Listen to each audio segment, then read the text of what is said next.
Okay, time to get you talking about what everybody's talking about on social media when it comes to dealing with critical issues in the nation. Does the president need to toughen up or get scary? Well, actor Samuel L. Jackson seems to think he needs to do the latter. You may have heard about his recent comments in Playboy magazine saying President Obama needs to stop dropping the G's on his words. Stop trying to relate and just conjugate, Mr. President. Be more presidential. Well, during that interview, Jackson also reaffirmed what he said in a previous interview, saying he wants to see a scary Obama. Jackson told Playboy, quote, he got a little heated about the kids getting killed in Newtown and about the gun law. Well, he's still a safe dude. If Hillary Clinton decides to run, she's going to kick their, they being Republicans, effing A's. Glad I didn't say that. I almost did. I was like, did I? Scared me there for a second. Joining me now, CNN political editor Ben Ferguson, Marc LaMont Hill, Huffington Post Live. So, this is a scary subject to you, and you can't, Mark, be an angry black man on television. You cannot be an angry white man on television, Ben. But it may be can't too make late any for promises. both of you. All right, so Mark, I'll start with you. Why is this such a touchy subject? Well, because I think there's this thing called the politics of respectability, right? There's a certain sentiment among black middle-class folk that they want to appear in the general public to look a certain way, to be a certain way, to be respectable, dignified folk. And President Obama represents like the ultimate dream and aspiration of the middle class. And so if he's out there dropping his G's and he's out there not speaking English properly, it makes some people anxious. I disagree entirely, though. I think it's elitist. I think it's nothing but ridiculousness. And quite frankly, Samuel Jackson, of all people, is going to give a lesson on language. This is the guy who curses in every movie. He did the voiceover for I mean, come on. Mark, it's Samuel L. Jackson. Everybody's so up in arms. My gosh, can everybody just take a chill pill? It's Samuel L. Jackson. He's the guy that did the nursery rhyme, go the you-know-what to sleep. I mean, come on. Exactly. All right, so, but listen, when you say respectability politics, which is this term that many people laugh at, you mean respectable to who? To each other, or you mean respectable to white people? Oh, to white people. It's about how you look to white people. That is, I don't think Samuel L. Jackson cares how he looks to white people or anybody else. I think when people say that, people get confused with saying you should be doing certain things for yourself. It has nothing to do with what white people think about you. Right, and so if President Obama starts pronouncing the letter G, what, his life's going to get better? He's already president. What else? What personal benefit does he have from speaking English differently when he's trying to connect the crowds? And here's the thing. Maybe it's his effect on young people who look up to him. Maybe it's because in order to get a job, in order to have a viable career, you need to be able to pronounce certain words and speak Yes, English. in certain settings. At the State of the Union, he's not saying, hey, y'all, we invading Iraq or we finna bomb Syria. He's doing this when he's on the road, talking to people, trying to connect the crowds. Hillary Clinton does the same thing. She goes into Selma and speaks like a black person, tries to clap on beat. You see George Bush go down to Texas and do the same thing with his southern drawl. Everybody does it. Let's let President Obama do what everybody else does. All right, y'all. I'm gonna go down to the white guy. What do you think, Ben?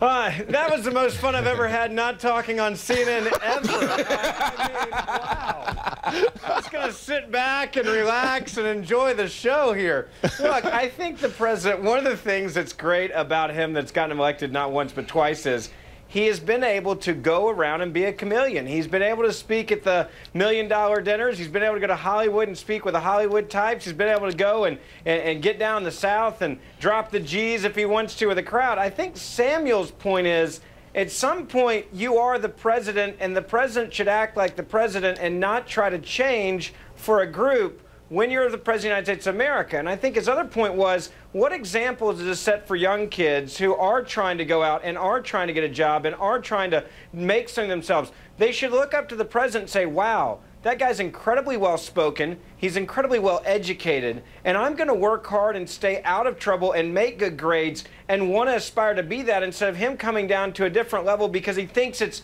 somehow more acceptable with his audience, which I actually think helps push stereotypes instead of break them down. So I kind of find a little bit of what Samuel L. Jackson said refreshing, minus all the curse words in there. I mean, he's a guy that really doesn't care what you think about him, but he kind of made a point. I am serious. Why can't he be serious? You're kind of being ridiculous right now.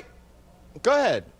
No, first of all, the president's not coming down a notch because he drops a G when he's talking to an informal audience. We all do it. The president is well-spoken. The president is well-educated, and he doesn't compromise his intellectual or cultural authority because when he's at a craft fair, he says, "Hey, everybody, I was just riding my bike yesterday." It's okay to do that. Part of the example is that you don't have to be on all the time. Normal people, successful people, often speak informally to informal crowds. Ben, you do it all the time. I do it all the time. Don, you do it all the time. And we've all turned out okay. Do you want that from the President of the United States of America to walk into a room and to change the way he speaks just because he thinks it may somehow make him a little bit more hip or cool in that room? Yes, I do. I want him to relate. I understand what both of you are saying, and they all do it. We noticed that, remember during the 2008, Hillary Clinton would do it, especially if she went to a black church or a black crowd. She'd like, "Hey, how y'all doing here?" She'd do the same. And people do it. It's just, isn't this just human nature, though? And as I said, are we putting too much really into this? You don't want to nobody. It's your show, bro. Nobody, anybody. So listen, Mark, here's the thing. Mark, why is this? Let me say this. I think being the President of the United States of America is something people should want to aspire to. And there's a certain level of kind of you're awesome and you're proper and you are sophisticated, and there's nothing wrong with that. Embrace it so people see it. He's already that. So, Ben, I mean, Ben, the next time, I'm going to remind you of this. We're going to play this clip back. The next time you talk about the liberal elites, the Volvo-driving, latte-sipping elites who think they're better than everybody. You guys attacked John Kerry for speaking French in 2004. I've never said that. Don't forget limousine liberal. That's also one of them. Exactly. So, but listen, but Mark, why is this? I want to know, why is this so controversial? Because it's been, I talked about this in 2008, 2009, 2010, 2011, 2012, and then it's always controversial. And quite honestly, Mark, why do black folks get so upset when you talk about this? I think for two. I think it's mostly black folks. It's mostly black folks. Yeah. Many bourgeois elite black folk, again, are upset because they feel embarrassed when anything resembles the life and culture of the black poor. Many of us who either come from the black poor or who care about the black poor feel very differently, and we feel like this is ridiculous talk that, again, reflects the shame of the middle class of the poor. It's okay to speak like us. It's okay to hang with us. You can say our name and nothing bad's going to happen. Samuel Jackson, Mr. President, everybody.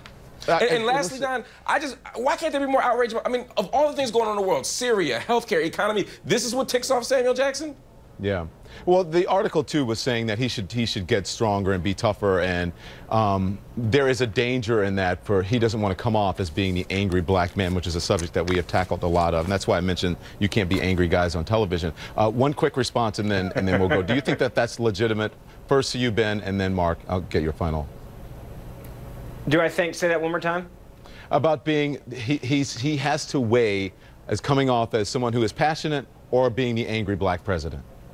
I don't. I think people look at him and they look at him as the President of the United States of America who's allowed to get angry and be inspired even if I disagree with him. And I actually respect that when any president does it because it shows they care and they have a heart. And sometimes you're not always supposed to be politically correct or perfect. And being powerful is something that people want you to have. And there's a difference between that, though, and dropping the G. There's a big difference between those two things. Because I know where you're going to go with this. Because you know I'm right, Ben. You just said you don't have to be perfect all the time. You don't have to be like this all the time. And then at the very same time, you're saying he should never drop the G. That is a complete contradiction. And you caught yourself as you're saying it. Okay, guys. Cut, print, and we'll drag you off in the next reel. Thank you. We're done. Appreciate both of you, Marc LaMont and Ben Ferguson. Coming up.